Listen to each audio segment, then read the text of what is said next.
AI की क्रांति तो देखिए हर तरफ है, लेकिन इसकी ना एक छिपी हुई कीमत भी है, और वो है इसकी कभी न खत्म होने वाली भूख बिजली के लिए।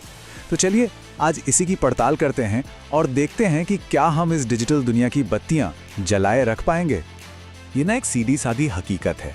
हम एआई से जो भी पूछते हैं, कोई भी तस्वीर बनवाते हैं या कोई कोड लिखवाते हैं, हर एक चीज के लिए पर्दे के पीछे जो डेटा सेंटर्स हैं ना, उनमें अच्छी खासी बिजली खर्च होती है। और बस यहीं से इस पूरी बातचीत का सबसे बड़ा सवाल उठता है। देखिए, जैसे जैसे एआई ज्यादा पावरफुल हो रहा है, उसकी एनर्जी की भूख भी कई गुना तेजी से बढ़ रही है। तो असली मुद्दा ये नहीं है कि एआई कितना स्मार्ट हो सकता है, असली मुद्दा तो यह है कि भाई उसे 24 घंटे चलाने के लिए इतनी जबरदस्त एनर्जी आएगी कहां से। अच्छा, इस प्रॉब्लम का असली स्केल समझने के लिए हमें सबसे पहले कुछ नंबर्स देखने होंगे। और सच बताऊं, ये आंकड़े देखकर शायद आप भी चौंक जाएंगे। और देखिए, सबसे हैरान करने वाली बात क्या है, ये जो आंकड़ा है ना, ये सिर्फ एक ट्रेनिंग रन का है, मतलब एआई को सिर्फ एक बार सिखाने का। अब जरा सोचिए, जब यही मॉडल दुनिया भर में अरबों लोग रोज इस्तेमाल करते हैं, तो ये एनर्जी की खपत वाला मीटर कहां जाके रुकेगा। तो आज की तारीख में दुनिया की जितनी भी बिजली बनती है ना, उसका करीब 2% हिस्सा इन डेटा सेंटर्स में जाता है। और ध्यान देने वाली बात यह है कि ये नंबर, ये तो जनरेटिव एआई की इस नई लहर के आने से पहले का है। और ये जो चार्ट है ना, ये आने वाले कल की एक बहुत ही चिंताजनक तस्वीर दिखा रहा है। एक्सपर्ट्स का मानना है कि 2030 तक ये डिमांड 3 गुना या उससे भी ज्यादा बढ़ सकती है। सोचिए, ये दुनिया के किसी भी पावर ग्रिड पर कितना बड़ा शायद ऐसा बोझ होगा जिससे वो झेल ही ना पाए। तो चलिए अब इन नंबर्स को कागज से उतारकर जरा असल दुनिया में देखते हैं, क्योंकि ये मामला सिर्फ बढ़ते हुए बिजली के बिल का नहीं है, ये उससे कहीं ज्यादा बड़ा है। एक एआई डेटा सेंटर किसी आम ऑफिस बिल्डिंग जैसा बिल्कुल नहीं होता। इसकी कल्पना कीजिए एक बहुत बड़ी फैक्ट्री की तरह, जो हजारों पावरफुल जीपीयू से खचाखच भरी हैं, और ये सब के सब 24 घंटे फुल स्पीड पर चल रहे हैं। और सबसे मजेदार बात जानते क्या है, इन मशीनों को चलाने में जितनी बिजली लगती है ना, लगभग उतनी ही बिजली इन्हें ठंडा रखने में चली जाती है। ये सिर्फ एक नंबर नहीं है, ये एक चेतावनी है। माइक्रोसॉफ्ट का सिर्फ एक नया एआई हब 930 मेगावाट से ज्यादा बिजली खींचेगा। अब इसको ऐसे समझिए, ये करीब करीब 10 लाख घरों को रोशन करने के लिए काफी है, सिर्फ एक डेटा सेंटर से। तो बात सिर्फ बिजली की नहीं है, इसका पर्यावरण पर भी बहुत गहरा असर है।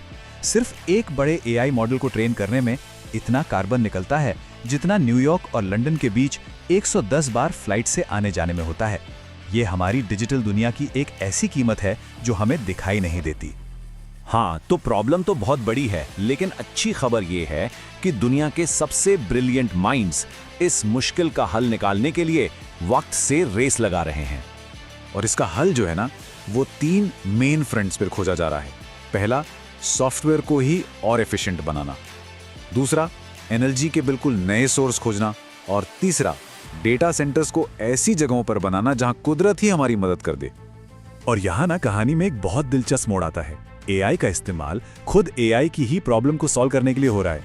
जैसे गूगल का डीप माइंड एआई है, वो विंड फार्म्स को ज्यादा बेहतर तरीके से चलाने में मदद कर रहा है, जिससे एनर्जी की बर्बादी 20% तक कम हो गई है। कंपनियां अब कुछ वाकई में बहुत बड़े और साहसी कदम उठा रही हैं। जैसे माइक्रोसॉफ्ट अपने डेटा सेंटर्स को पावर देने के लिए छोटे छोटे न्यूक्लियर रिएक्टर्स पर काम कर रहा है। वहीं दूसरी तरफ कई कंपनियां स्कैंडिनेविया जैसे ठंडे देशों में जा रही हैं। वहां फायदा डबल है, एक तो ठंडी हवा से नेचुरल कूलिंग मिल जाती है, और दूसरा सस्ती पन बिजली भी आसानी से मिल जाती है। लेकिन ये जो समाधान है, ये सिर्फ टेक्नोलॉजी तक ही सीमित नहीं है।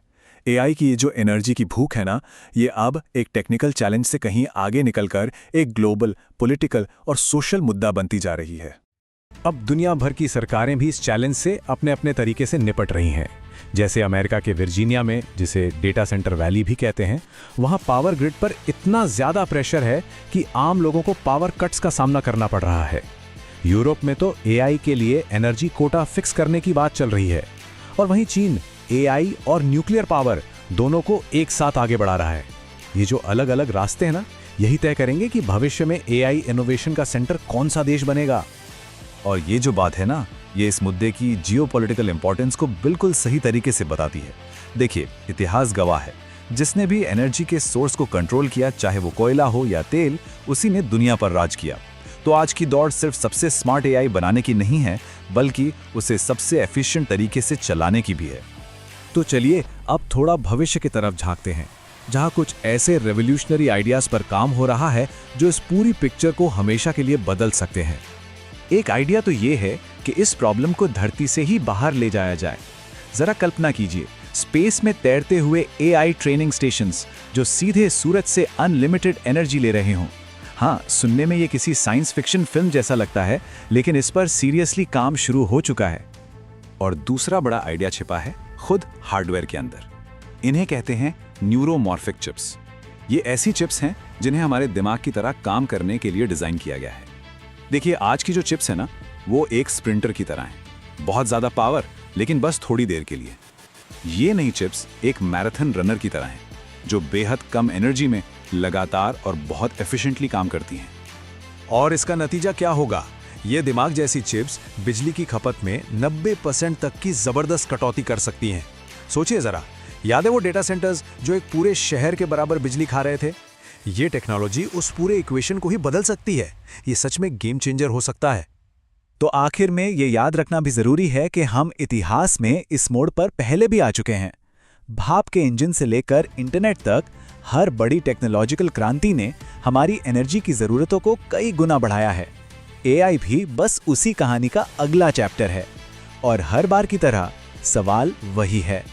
तो आज हम एक चौराहे पे खड़े हैं। क्या एआई की ये भूख हमें एक ऐसे इनोवेशन की तरफ ले जाएगी जिसकी हमने कभी कल्पना भी नहीं की थी, या फिर ये हमारे पावर ग्रिड को ही ठप कर देगी? भविष्य इन दोनों में से कुछ भी हो सकता है, और हम कौन सा रास्ता चुनते हैं ये पूरी तरह हमारे आज के फैसलों पर निर्भर करेगा।